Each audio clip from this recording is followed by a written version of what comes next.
আল্লাহ তাআলা সাইয়েদনা ইব্রাহিম আলাইহিস সালামকে বললেন যে, ইব্রাহিম, এবার আরো বড় একটি কাজে তোমাকে অ্যাসাইন করব, বড় একটি মিশনে পাঠাবো।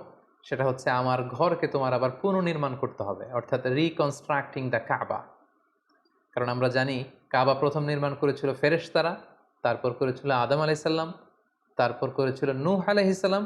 কিন্তু নূহ আলাইহিস সালামের মহাপ্লাবনে কাবা ধ্বংস হয়ে গিয়েছিল। সেটাকে আবার পুনর্নির্মাণের জন্য আল্লাহ তাআলা সাইয়েদনা ইব্রাহিম আলাইহিস সালামকে বললেন, আবার মাইগ্রেট করো ফ্রম প্যালেস্টাইন টু মক্কা। আমরা যদি সাইয়েদনা ইব্রাহিম আলাইহিস সালামের জীবনী দেখি, কতবার যে তিনি মক্কা থেকে ফিলিস্তিনে এসেছেন, আবার ফিলিস্তিন থেকে ১২০০ কিলোমিটার পথ পাড়ি দিয়ে তিনি মক্কায় গিয়েছেন, তার কোনো ইয়ত্তা নেই। তিনি কাবা নির্মাণের জন্য গেলেন এবং সন্তান ইসমাইলকে নিয়ে কাবা নির্মাণ করলেন। আল্লাহ তাআলা বললেন, ওয়াইদ বাওয়া'না লিইব্রাহিমা মাকানাল বাইত।